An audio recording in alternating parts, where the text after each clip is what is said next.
Boys, what's good? It's Hermer here with another team overview. Today we've talked about a few teams already and kind of what's next for them, what the future holds. Today we're going to talk about the Detroit Pistons because I think the Pistons' future is actually really underrated. When the Pistons landed the 5th pick after having the NBA's worst record this season, a lot of people were quick to kind of say that their future had been derailed, their plans had been derailed, but I actually think the Pistons are right on track, and I think that they can climb the standings a lot quicker than people might think, and we're going to get into that today because I really like what the Pistons outlook is right now, and I think that they're going to be a good team, and I think they have an insanely bright future. But before we get into it, think about subscribing. We're on the road to 8,000 subs, but let's just get into it. So what is their potential 2024 lineup? I think in terms of starters, I think you're looking at a starting lineup of Cade, Cade-Ivey, Cam Whitmore, who I'm going to project they take with the 3rd pick. That could be Ausar Thompson, it could be Anthony Black, but for right now I'm going to say it's Cam Whitmore. Bojan Bogdanovic at the 4 and Jalen Duren at the 5. With Killian Hayes as your backup 1, Alec Burks on a team option. I think they'll pick that up, but we'll see what ends up happening with that. Isaiah Livers, Marvin Bagley the 3rd, and James Wiseman as your first unit off the bench. But let's get into the individual guys, because if we're going to understand how bright the future of this team is, how good that they can end up being, we have to get a better understanding of the individual contributors that can make that happen. So let's get into that right now, starting off with the guy, the franchise player, Cade Cunningham, the number 1 overall pick in 2021. I think going down with an injury earlier in this season and him missing most of the year really kind of caused people to forget how good this dude is. This guy is special. I know there's some efficiency issues, but Cade Cunningham is that dude. Was the 1st overall pick, like I said, 2022 all-rookie first team. He was either 2nd or 3rd in the voting, I can't remember, but I know he was top 3 compared to Magic Johnson and Luka Doncic for his playmaking, for his kind of slow, methodical style of play for a guard. Isn't explosive, but he's a natural scorer, he's a good passer, and I think he's a potential all-star as soon as next season. I think Cade Cunningham has that level of potential. This is the guy for the Pistons going forward. I made a video earlier in the year claiming that Cade-Ivey was the future of the Pistons. I've watched more film on both. I still love Ivy. I'm going to talk about Ivy next, but I think Cade is the guy for Detroit. I think he's a legitimate franchise player, and I think he's going to show that in limited games this year because, again, he went down with an injury. But basically 20 points per game, 6 assists, and 6 rebounds on 42, 29, 84 splits. So the shooting just needs to improve. The 3-point shooting is the biggest issue. In terms of inside the 3-point arc, Cade Cunningham is actually kind of efficient. His draft mate, actually Jalen Green, gets a lot of crap for his efficiency, but Cade just doesn't seem to get that same kind of backlash. But Cade's 3-point shooting needs to get better, it just does, but I have faith that he can do that. I know he's been working on that even with the injury. He's been working on the shooting. He was a decent shooter in college. I think Cade is going to be a good NBA shooter, and I'm not too concerned about it going forward. I think this dude is just a star waiting to happen, just does everything pretty well, is a pretty good defender, good passer, good rebounder for a guard, and a pretty natural scorer. It just feels like a player who you can put as the number 1 option of your offense and be a pretty good team. I think Luka Doncic and Magic are a little lofty, but I think he can be like a slightly lesser version of those players and still be a very, very good player. In terms of questions with Cade going forward, will the shooting issues linger? Like I said, I think he's been working on that. And will injuries be a recurring problem?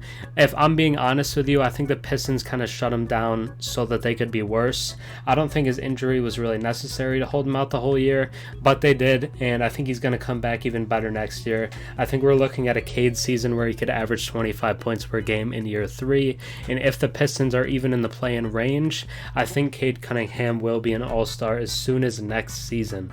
Next, Cade-Ivey, also that dude. 2024 number 5 overall pick. Sorry, that's a typo because Keegan went 4, Cade-Ivey went 5.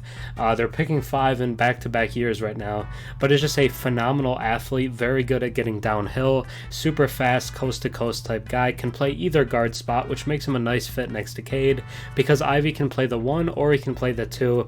With Cade out for most of this year, he did play a lot of point guard, but he also played a lot alongside Killian Hayes and played some shooting guard as well, so he has some experience doing that. Heavy shades of Ja Morant in his game. His mom actually coached Ja Morant in Memphis, and Ivy has admitted he's kind of modeled his game. He's watched a ton of film of Ja and wants to be the same type of player. And in terms of his rookie season, I think it was a good glimpse that he can be that. Was a 2023 All-Rookie member, 16 points per game, 5 assists, 4 rebounds on 42, 34, 75 splits. So the three-point shooting is a little better than Cade, but the overall efficiency I think could still improve. Will it improve? I think so. A lot of shooters, especially in their rookie year, kind of struggle, and we've seen Ja Morant kind of have a passable jump shot. If you're as athletic, as good at getting to the rim as someone like Ivy is, you don't need to be an elite shooter. You just have to have people kind of respect you as a shooter, and I think Ivy can at least get to that point. Can he play alongside Cade? Like I said, I think he can play either guard spot pretty well, and his ability to be a roller off of screens as well. I think you can kind of run two guard screens with Cade and Ivy, and his athleticism getting to the rim makes him a great slasher, a great roller off of screens, and I think he'll fit pretty well alongside Cade. We haven't seen much of the duo to this point, but I actually think Cade and Ivy are one of the future best backcourts in the league. They are two guys with pretty clear all-star potential. I think Ivy's rookie season was really promising for me, and I think Cade, his first season in a quarter, because he didn't end up playing most of last year, was also really promising to me. So these two guys, if you're Detroit, you have these as your guys of the future, you have to feel pretty happy. I know you wanted to get Victor Wembanyama in here with these guys, but these two guys are very good, and you should be happy that you have them going forward, because this backcourt is going to be electric for years to come. Third, the player who I think is not quite as interesting in the first two, but is still a super interesting piece, is Jalen Duren. A lottery pick last season and is super young, was 18 for a lot of last year, is still only 19 years old. This dude is a teenager and he's putting up pretty good numbers. Elite rebounder, and he's very Dwight Howard-esque in the way he plays, as a guy who can attack the rim, elevate well above the rim, block shots, and just be a kind of physical kind of rebounding presence.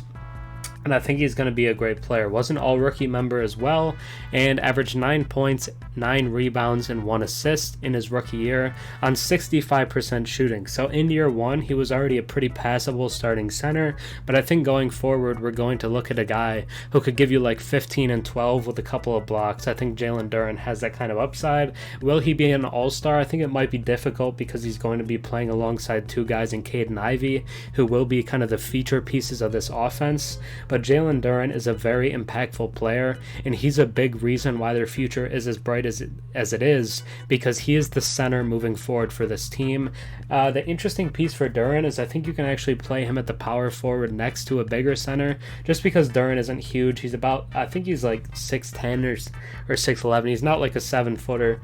But Jalen Duren is a guy who is a huge piece of this Pistons team going forward, and is a big piece of why their future is as bright as it is.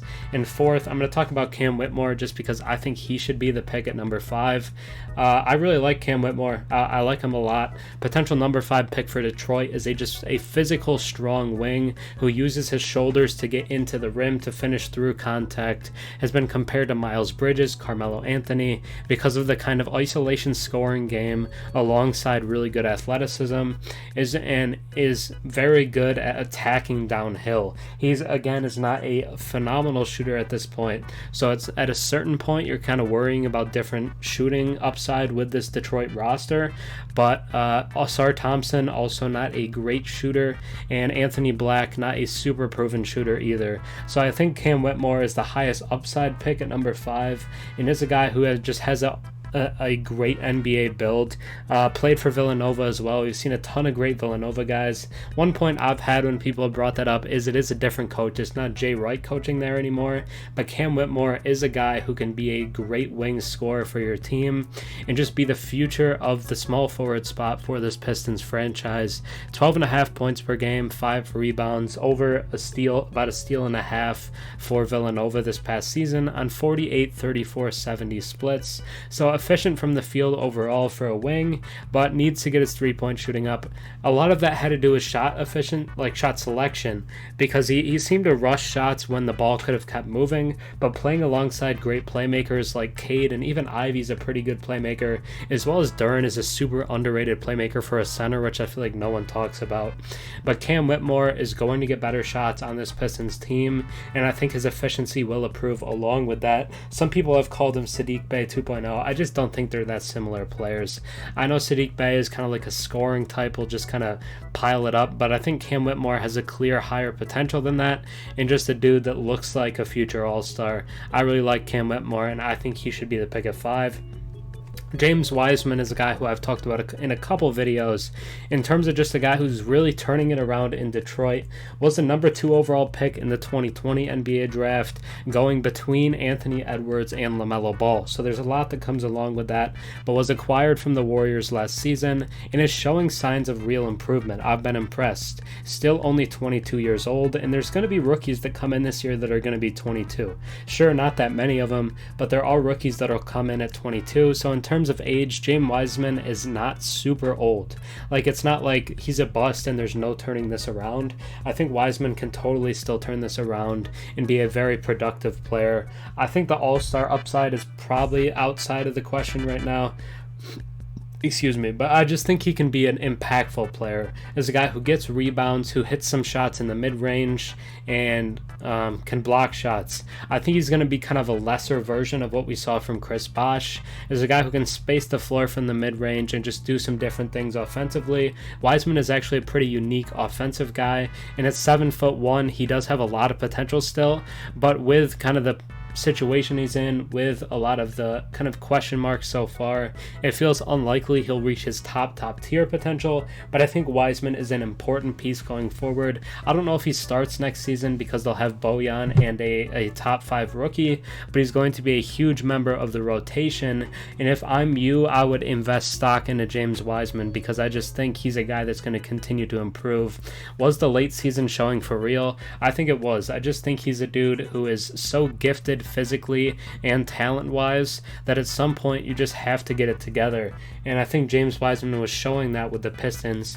Made a couple videos saying that the NBA owed him an apology because he was playing so well, and one that he had turned from a bust into a stud, because I was just super impressed. There are points where he's getting like 20 and 10 games, and that's the ceiling with Wiseman. He can be a legit like 22 and 12 guy, but is he going to reach that in Detroit? We'll see what they do with him and Duren moving forward, but James Wiseman is a guy to really keep an eye on because we just don't know how good he could potentially be. Next, I'll talk about Bojan. Just because he is going to stick around. A lot of people thought the Pistons might trade him at last year's deadline just because of how well he had played in Detroit. So a lot of people were like, oh, we should capitalize on his value while we have him now. But Detroit said, no, we want this guy on our team. We like what he brings to the table, and we think we can make a play-in tournament or more next season. So we want him with this core moving forward. And they stuck to that. And I respect that because a lot of people were pushing them to trade this guy, but they stuck to their guns, and I think they look good for it. Is a proven scorer, gives you some veteran leadership at 33 years old, and I just think he raises the Pistons' ceiling. Because if you don't have Bojan, like, the conversation about getting in the play-in probably isn't even there. It's probably a conversation about improving, getting better with the young guys, but with Bojan there, I think you give yourself a real conversation to be a play-in tournament team this season. In 2023, averaged 22 points per game. I believe that's the highest of his career. 4 rebounds per game, 3 assists on 49, 41, 88 shooting. Super great efficiency at the volume he was getting it at, and although Cade is coming back, Bojan's numbers are going to decrease a little bit. I still think there's a good chance he's an 18-plus point per game scorer for the Pistons next season. Bojan last year was the Pistons' best player. We can just put it that simple. This year, I think he's going to be either their second or third best player. It depends on what kind of jump we see from Ivey, but Cade is that guy. But Bojan is still going to be a huge piece of the Pistons for this next season, and I think he is kind of like an underrated, forgotten piece to why the Pistons can be much better than people expect next season because they have the scoring and the proven scoring of someone like Bojan. Next, I want to talk about Beef Stew, Isaiah Stewart. Known as Beef Stew, is just a physical force, a great rebounder, more of a traditional big, even though he's undersized, but is working on expanding his game, specifically out to the three-point line. 11 points per game last year, 8 rebounds, 1 assist, on 44, 33, 74 splits. That 33 is the same mark it was in his first 2 seasons, but the difference is he went from shooting about half a three a game to shooting 4 threes a game, and the efficiency stayed the same. So that was something that intrigued me, because a lot of people thought with more volume the shooting might get worse, but it actually stayed about the same. So the next step for a Beef Stew is to raise the efficiency on similar volume. I don't think you really want him taking more than 4 threes a game, but if he can get that up to 36-37% for a big physical power forward, it will really expand his potential, because you'll have to respect him on the three-point line, as well as being worried about the drive because of how strong he is at getting to the rim. Will the shooting start to become more efficient will be the biggest question, because if it does, that'll really unlock the highest potential of his game. But right now, he's kind of more of a reserve big with a potential of being a very good starter, but we'll see where it goes for Beef Stew. And I think he's another guy to keep an eye on for Detroit.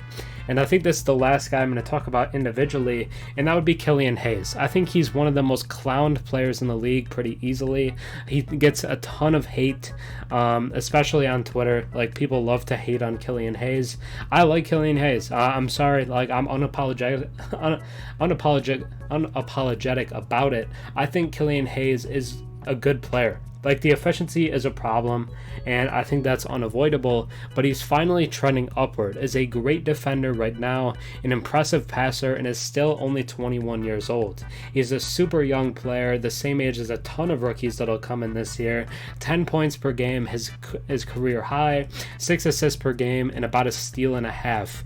Just all the things he brings you, I think makes him an impactful player, whether or not the offense and shooting ever really improves, because I think the defense is so needed. Like, Killian Hayes was crucial for the Pistons defense this season, because despite the record, they were still really competitive in a lot of games, and that happens because of what he provides defensively as well as a passer. So now he gets a lot less pressure on him, because he's going to be that third guard. He's going to be the first guard off the bench for them. Cade-Ivey is the backcourt of the future, but Killian Hayes can just be a super solid reserve backup point guard.